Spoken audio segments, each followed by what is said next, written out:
नमस्कार, मैं नित्या सिंह, आप सभी का स्वागत है प्रजातंत्र टीवी में। आज हम बात करेंगे चुनाव को लेकर।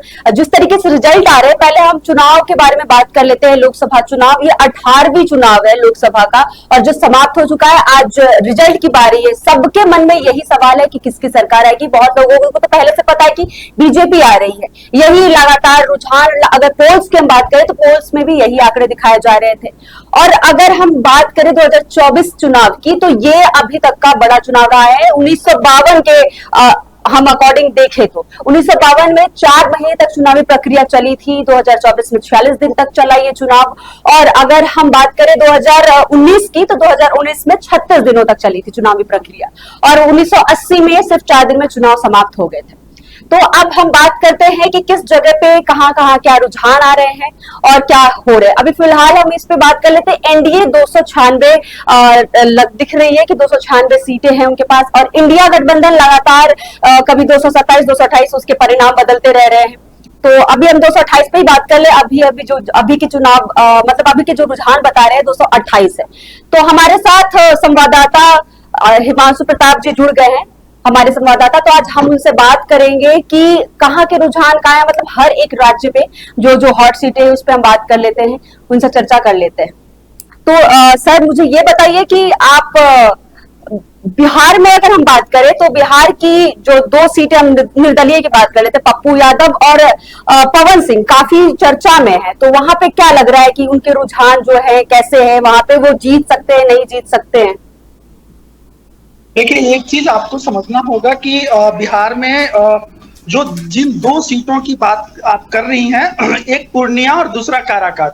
पूर्णिया से पप्पू यादव जो कि कांग्रेस में शामिल भी हो जाते हैं, परंतु उनको महागठबंधन की ओर से टिकट न मिलने के कारण उनको जो है निर्दलीय प्रत्याशी के रूप में चुनाव लड़ना पड़ा। और आप ये भी कह सकते हैं कि पप्पू यादव जो है मजे हुए एक राजनेता नेता हैं। वो मतलब एक मजे हुए पॉलिटिशियन है। तो वो बखूबी अभी जो है अपना बढ़त बनाए हुए हैं, और उस जगह पे एनडीए और इंडिया, मतलब महागठबंधन और एनडीए दोनों से आगे चल रहे हैं। वहीं बात कर ले काराकाट की, तो काराकाट सीट पे जो है पवन सिंह, जितना हो हल्ला उनके प्रचार में था और समर्थकों के जो भीड़ लग रहे थे, वो आज ईवीएम जब से चुनाव गिनती शुरू हुआ है उसमें दिख नहीं रहा है। वो अभी करीब 32,000 वोटों से पीछे चल रहे हैं। दूसरे नंबर पे जो उपेंद्र कुशवाहा हैं वो हैं। पहले नंबर पे राजाराम जी हैं। तो पवन सिंह के बारे में अगर हम बात कर लें, तो पवन सिंह का जिस तरीके का फैन फॉलोइंग था, वो कहीं ये रुझान में नहीं दिख रहा है। जी, मतलब आपके कहने का मतलब है कि पवन सिंह जब अपनी रैली कर रहे थे या आए थे, तो सिर्फ उनमें उनको देखने के लिए भीड़ मौजूद थे। जिस तरीके से रुझान सामने आ रहे हैं उस तरीके से वोटिंग नहीं आई, जो भीड़ दिखे। एग्जैक्टली, जो भीड़ था वो वोट में तब्दील नहीं हुआ जी। इससे यही जो है। और दूसरा चीज है, एक चीज और है ना कि काराकाट लोकसभा क्षेत्र जब पवन सिंह यहाँ चुनाव लड़ने आए, तो एक राजपूत जाति से पवन सिंह आते हैं, और राजपूत करीब 3 लाख वोटर हैं यहाँ पे। जी जी जी। तो इस दम पे उनको लगा होगा कि ये आंकड़ा अगर मेरे साथ आ जाता है तो हम चुनाव में मजबूती के साथ खड़े हो सकते हैं। और एक दूसरा बड़ा चीज था कि उनके साथ फैन फॉलोइंग था, तो उनको अपने आप में लगता होगा कि और समाज के लोग मुझे वोट कर लेंगे। परंतु यहाँ पे हुआ जस्ट उलट। राजपूत समाज के वोट तो पवन सिंह लेने में खैर कामयाब हो गए, परंतु अन्य समाज का जो वोट पड़ना चाहिए वो महागठबंधन की ओर शिफ्ट कर गया। महागठबंधन की ओर शिफ्ट कर गया। तो आप ये बताइए कि जिस तरीके से इंडिया गठबंधन अभी आगे नजर आ रहा है, क्या रायबरेली और जो वायनाड की सीट है जिसपे राहुल गांधी दोनों सीटों पे चुनाव लड़ रहे हैं, आपको क्या लगता है कि दोनों सीट जीत लेंगे या फिर एक ही सीट पे, किसी एक सीट पे ही अपना पकड़ बना पाएंगे वो, या वायनाड खो देंगे? एक चीज तो समझना होगा कि इन चुनावों में जो लोकसभा का चुनाव हुआ जी, आज मतगणना के दिन एक चीज तो साफ हो गया कि जनता जो है कहीं भी मोदी मैजिक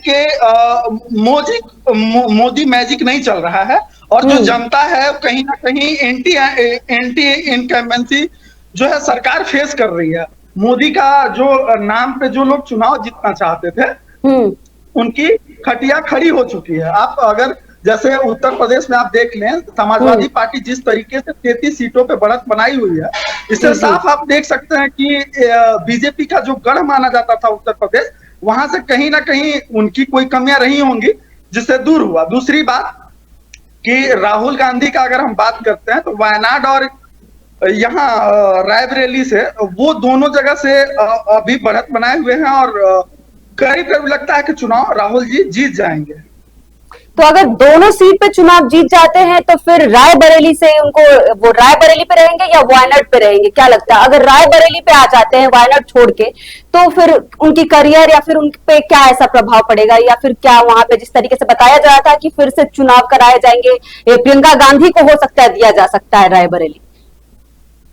नहीं, बिल्कुल आप ठीक बात बोल रही हैं, परंतु अभी इसका डिसीजन जब राहुल गांधी पिछले दिनों पत्रकारों से बात कर रहे थे, तो उनके पास ये प्रश्न पहुंचा था, पर उन्होंने बोला कि ये आगे की बात है, जब रिजल्ट आ जाएगा इसके बाद हम लोग विचार कर लेंगे और उस पे आगे प्रतिक्रिया देंगे। जी। एक बार फिर से हम लोग बिहार पे आ जाते हैं। रोहिणी आचार्य और मीसा भारती, लालू यादव की दोनों बेटियां चुनावी मैदान में हैं, तो आपको क्या लगता है इस बार पाटलिपुत्र से या फिर सहारण से जीत पाएंगे ये वो? क्योंकि सहारण एक तरीके से राहुल बोल रही हूँ, लालू यादव का गढ़ माना गया है। लालू यादव स्टार्टिंग से वहां से जीतते रहे, तो इस बार वो सिंपैथी गेन कर पाएंगे या नहीं कर पाएंगे?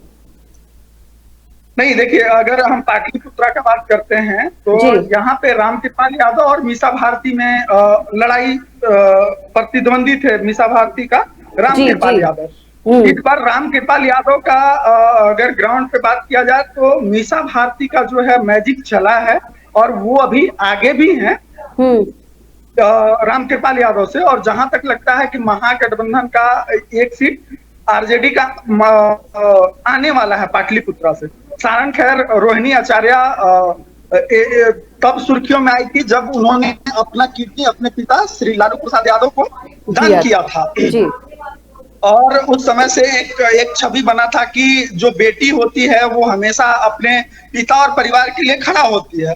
तो इसके लिए उनको उनकी काफी तारीफें मिली थी, पूरे देश भर से पक्ष और विपक्ष दोनों नेताओं ने तारीफ किया था। अभी सारण से चुनाव लड़ रही हैं, परंतु राजीव प्रताप रूढ़ी वहां पे आगे चल रहे हैं, और अभी सारण से पीछे हैं रोहिणी आचार्य। जी। और आपने जैसे कहा कि पवन सिंह की अभी बात हो रही थी कि पवन सिंह का जितना फैन फॉलोइंग दिखता है उतना नहीं हुआ। इसी तरीके से हमारी एक एक्ट्रेस है कंगना रनौत, उनके बारे में आपका क्या कहना है? इस बार वो चुनाव जीत पाएंगी? आपने कुछ देर पहले कहा था कि मोदी मैजिक नहीं चला, मोदी जी के नाम पे जो चुनाव जीतना चाह रहे हैं वो नहीं जीत पाएंगे, वैसे नहीं आ रहे हैं, रुझान सामने नहीं आ रहे हैं। तो कंगना रनौत के बारे में क्या कहना चाहेंगे आप? देखिए, एक परिप्रेक्ष्य समझना होगा। मोदी मैजिक ठीक बात है, नहीं चला, ये मैं एक्सेप्ट करता हूं, मैंने बोला, परंतु हिमाचल प्रदेश के जो मंडी लोकसभा सीट है, वहां पे ये समीकरण इसलिए भी बदलता नजर आता है कि हिमाचल के लोग जो हैं हर बार सरकार बदल देते हैं। पिछले बार कांग्रेस की वहां से मंडी सीट से जो है प्रतिभा सिंह, विक्रमादित्य की मां वहां से जो है सांसद थी। इस बार विक्रमादित्य खुद कांग्रेस के प्रत्याशी हैं, और उनके ऑपोजिशन में कंगना रनौत बीजेपी के टिकट से लड़ रही है चुनाव। तो पहला चीज एंटी इनकम्बेंसी हो गया, वहां के लोग हमेशा अपने नेता को बदल देते हैं, तो इस मामले में भी कंगना रनौत का प्लस पॉइंट हो गया। दूसरी बात, कंगना राजपूत जाति से आती है, और राजपूत जाति से वीरभद्र सिंह के बेटे ये विक्रमादित्य आते हैं, विक्रम सिंह।